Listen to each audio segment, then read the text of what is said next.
a member of the PCU Alumni Association, do hereby solemnly swear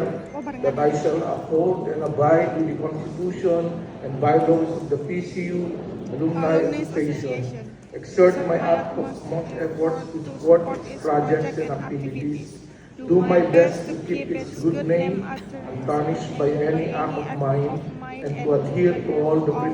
principles and ideals for which PCUAA stands for. I also make the solemn promise that in all my undertakings, I shall conduct myself in a manner befitting a worthy member of the association. Finally, I wholeheartedly pledge my full commitment to my alma mater, the Philippine Christian University, in its effort to build and enhance the quality of life through education, which is the basic foundation of the vision and mission. So help me God. Congratulations, you are